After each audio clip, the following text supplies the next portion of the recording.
2020 has been quite a year so far. It was a nightmare after another, and yet economic optimists insist that economic activity will soon return to normal levels. Therefore, economic optimists are not really concerned about the fact that the core regions of our big cities are burned, destroyed, and looted by the rebels, because this violence is only a temporary phenomenon and any damage that has occurred can be repaired. And they don't worry about the fact that the COVID-19 outbreak is starting to rise again. In fact, in the past 7 days, we have seen the number of newly confirmed cases worldwide at levels we have never seen before.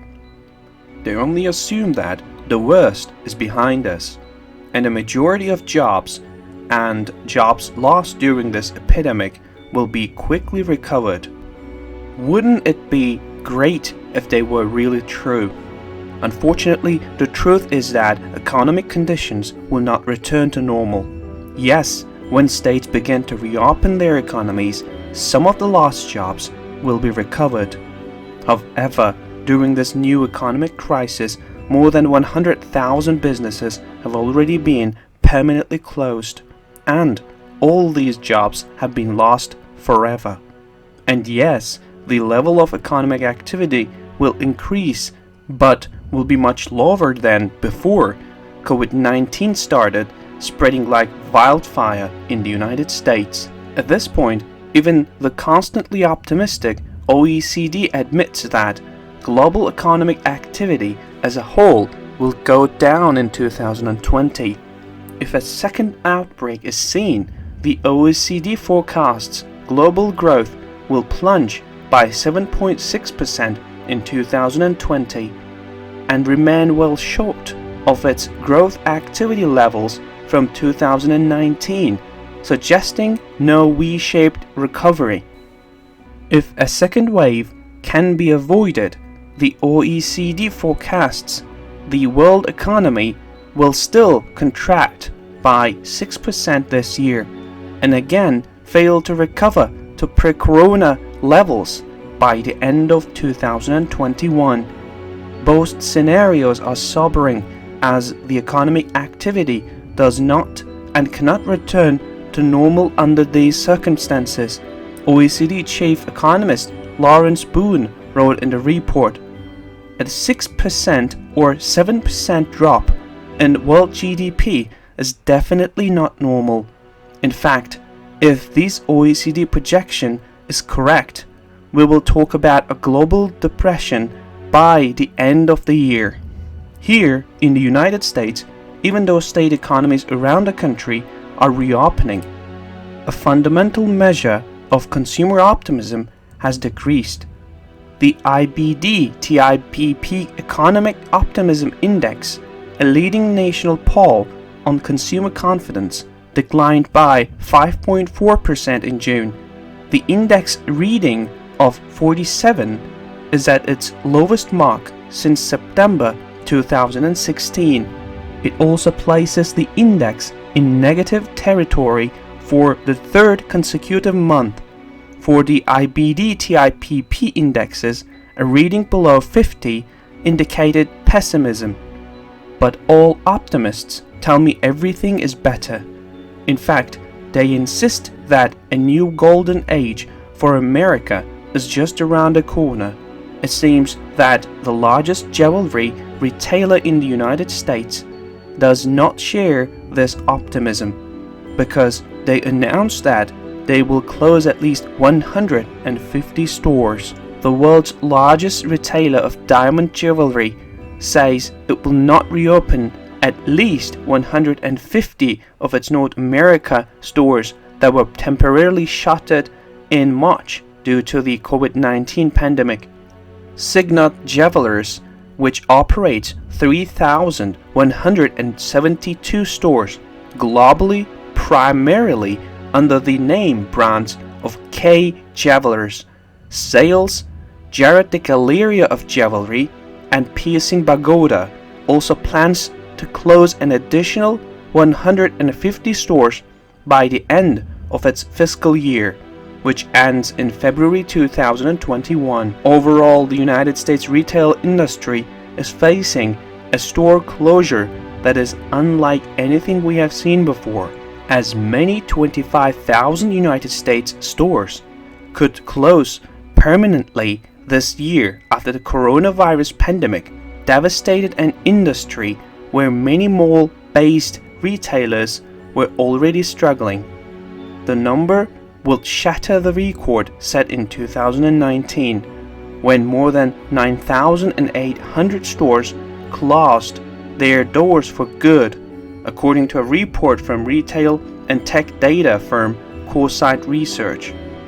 American retailers went dark in mid-March in response to the COVID-19 outbreak, and even though states are now beginning to ease restrictions, many shops are still shuttered or only providing limited service.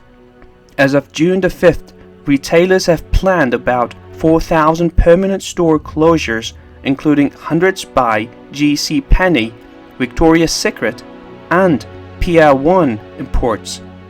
In March, before the extent and duration of the virus lockdown was clear, Coresight estimated that about 15,000 stores would shutter in 2020. It certainly does not seem like an economic recovery to me. Meanwhile, reckless money creation that the Federal Reserve is dealing with is beginning to appear in our food prices.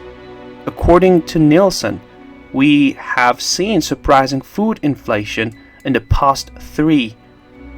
Prices for store-bought food rose as seasonally adjusted 2.6% in April from a month earlier. According to the Labor Department, the biggest monthly increase since 1974. The department is due to release figures for May on Wednesday, and many economic analysts expect it to be a sharper increase than April. Market research firm Nielsen said food prices rose 5.8% in the 13 weeks from March the 1st to May 30, compared with the year ago period. Unfortunately, this is just the beginning. The cost of living will continue to increase aggressively, and this comes at a time when more than 42 million Americans lost their jobs. Yes, some of these things are starting to come back.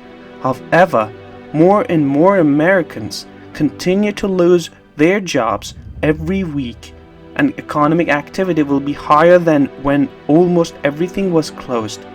However, more and more businesses are closing their doors permanently and declaring bankruptcy on a daily basis. This new chapter in our economic history is just beginning, and a tremendous amount of pain is ahead of us.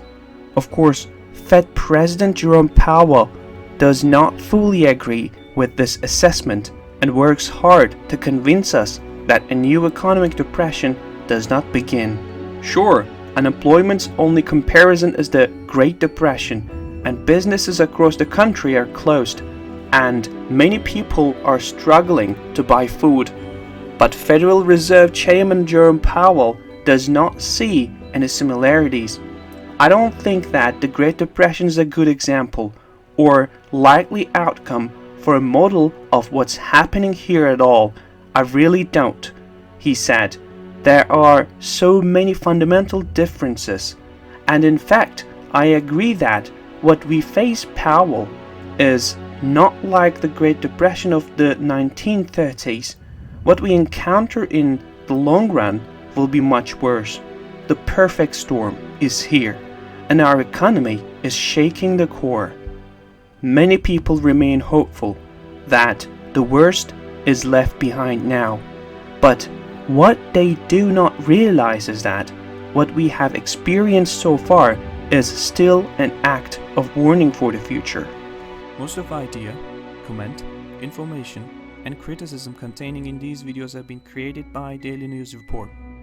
Before making any important investment decision, Use the information contained in these videos as a starting point for conducting your own research. If you make any investment or legal decision, it is advised to consult an expert before making this decision.